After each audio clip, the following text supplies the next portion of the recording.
In July 2023, I organized my first ever tech event in Birmingham, United Kingdom, and it was a surreal experience. Chill, I'm about to blow my own on, and yeah, that is allowed. But while doing that, I will share all of the tips that went into the preparation and organizing this event. Bear in mind, I only just moved into the city in January and I organized this event in July, which means I was new, just 7 months in.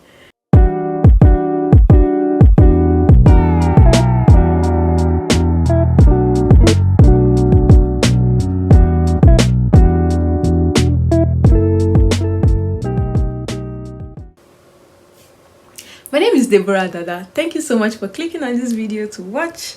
And I'm a day-to-day product designer. On the side, I do things around panel moderation and events, tech and business, and every other thing in between. That's all that I talk about here. And welcome. If you're a returning subscriber, I'm so excited to see you. You are the real G. And if you're new here, welcome. All that I want you to do is to subscribe and also turn on your notifications so that you can get notifications anytime I upload a new video. But I'm definitely sure that we are in for a good time today.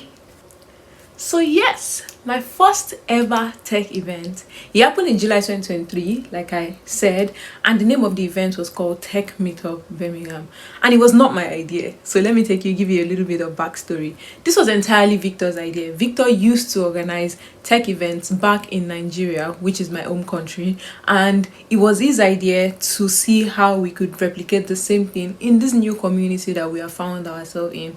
But then he was busy, he had the idea, and I was very good at execution, and that is where I came in.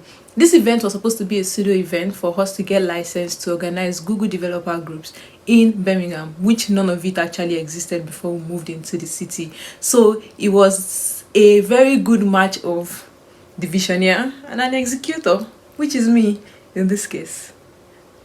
Prior to this, I loved events. I love speaking at radio stations.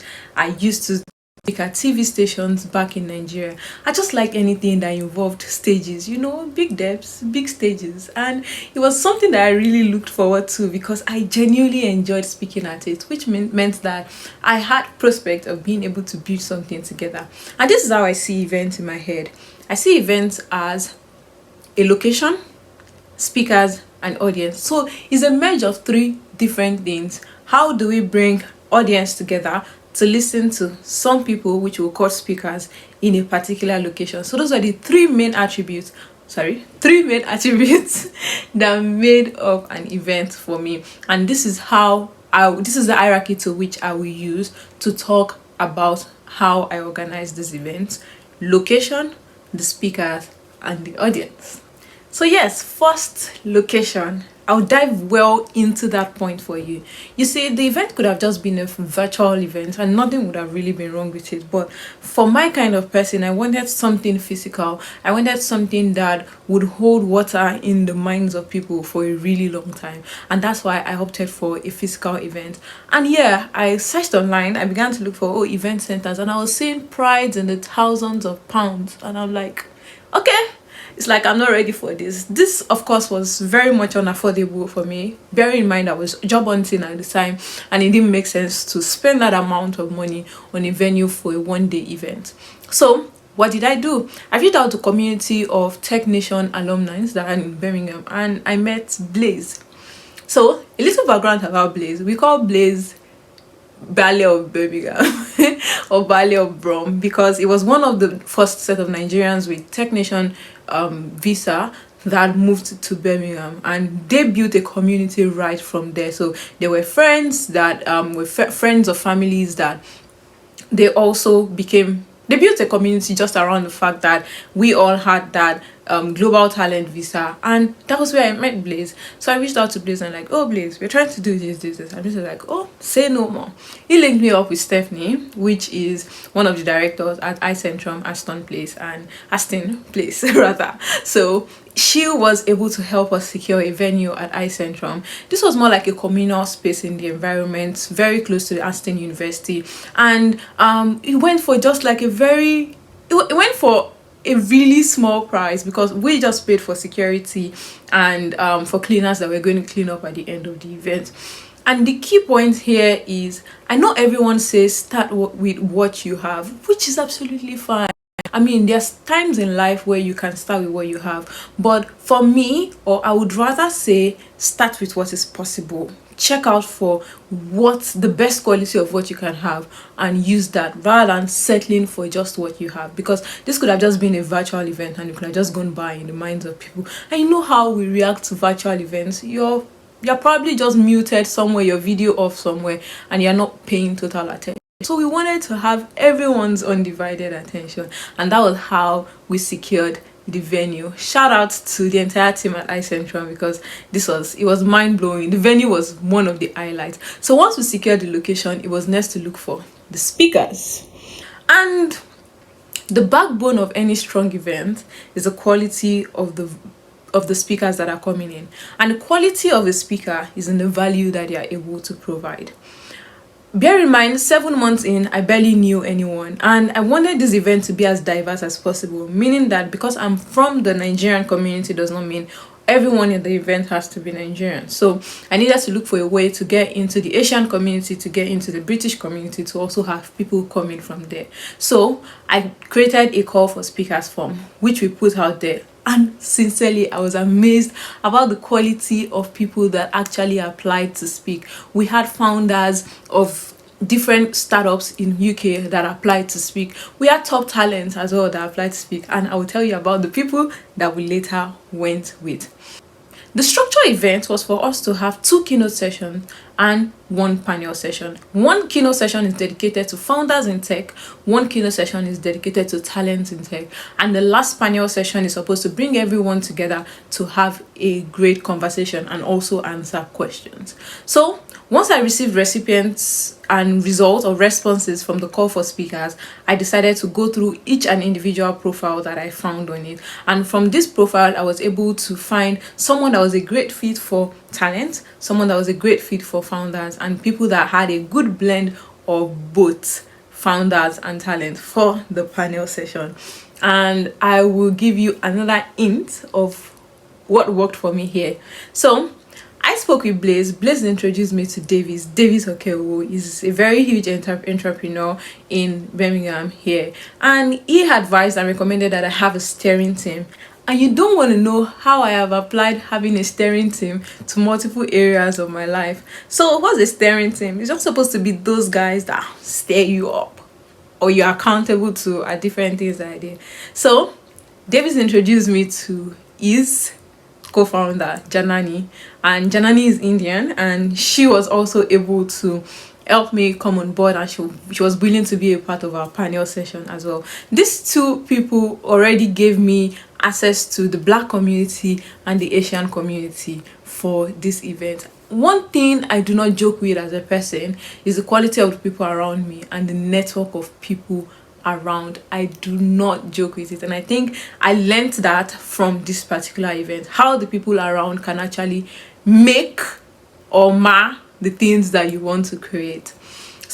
From the call for speakers, I got Ashima. Ashima is a associate director product growth marketing at Bumble, and it was wild for you to have someone from Bumble willing to speak, and she was based in London, very much willing to come to Birmingham for this event. It was a very exceptional ground, and they were just doing it for free. They were not getting paid for this event. So it was so interesting to see people that were high up in their careers willing to be a part of this event and community for little or no cost at all. It was very exceptional for me, and I think another lesson I picked on from here is that no matter the height you get to in your career, be willing to still pull the hands of other people, or be willing to be a part of a community, be willing to attend events and give your own quota back to the community.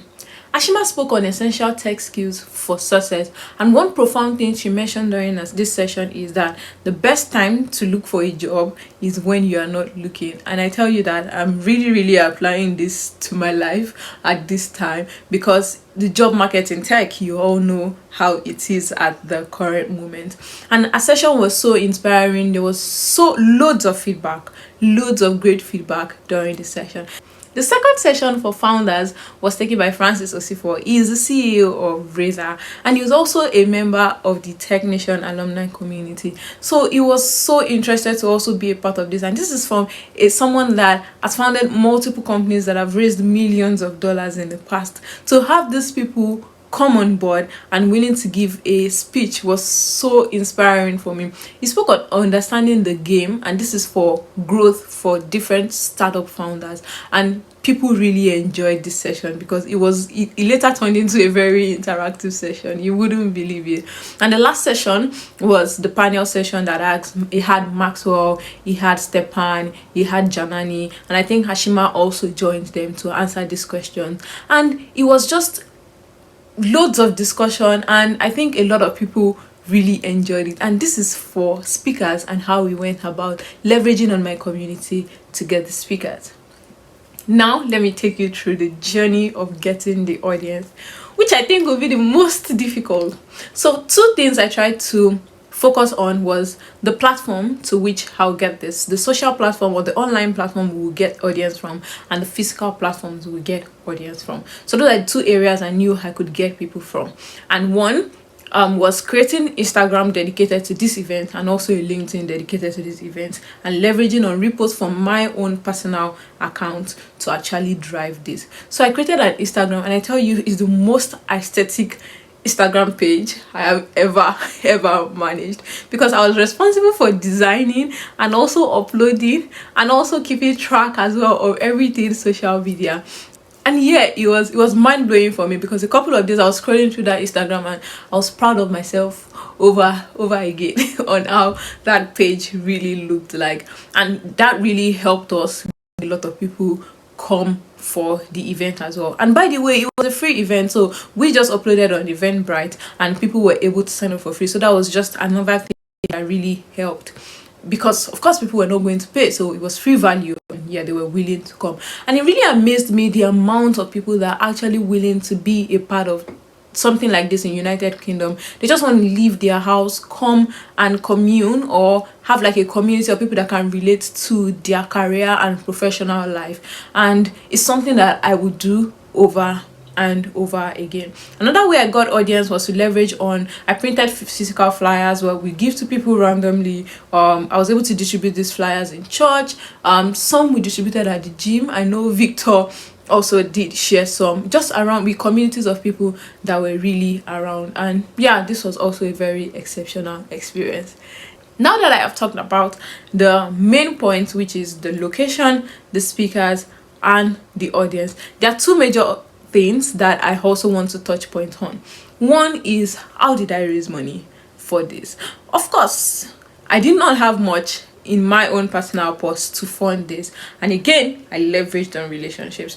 Another thing that helped me is documentation. Oh my god, documenting really went a long way, because it helped me capture a lot of action points. So I had to create different things on Notion, one page for location, one page for speakers, and one page for audience. And below all of these key points, I had different to-dos and different checklists to cover for me to have a successful event. And this is what at the beginning, create checklist of what would make the audience successful or excited to come to this event, what would make the speakers selection a success, what would make our location also a success. So with this goal, I was able to then break down into to-dos of what am I supposed to do to actually achieve this thing that I have set as success. So that documentation did go a long way. Also, we had Elijah come in, take pictures for us. Exceptional guy. You need to see those pictures. Fire pictures. And we were also able to document post the event as well. So there was pre-planning, which did a lot of documentation during the event as well, and also post event we had pictures documentation to look at. So that's something I really encourage. The last bit would be volunteers. God, I had great guys, someone managing registration, someone being in charge of emceeing the event, moderating the panel session, just making sure that people are seated, someone taking care of everything about the food and making sure everything was in the right place. We had TJP's help, just Steve, Ayanfe, Victor. People really came in to support. Jerry as well, being willing to also help through the process, and this was at no cost at all. So it was leveraging on the strength of other people that actually also volunteered. We had Ibukun and Ray also. These people came on board and they were willing to actually help, just support, to make sure that this event was a very, very huge success. And yeah, Elijah also for pictures.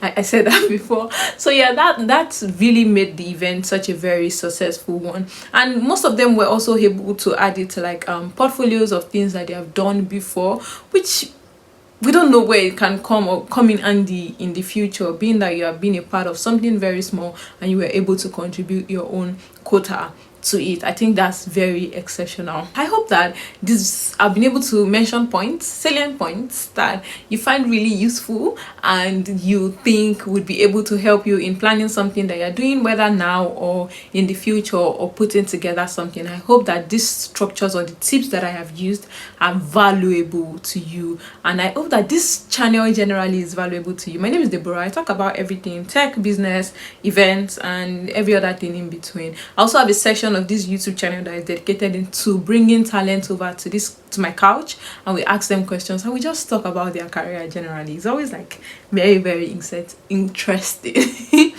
So yeah, thank you so much for watching. I'm super excited. I'm grinning so much in this video. I don't know why, but I'm super excited. And if you're new here, please click on the subscribe button if you're not yet subscribed, and if you are, just like, share, and like, share, subscribe, like, share, subscribe.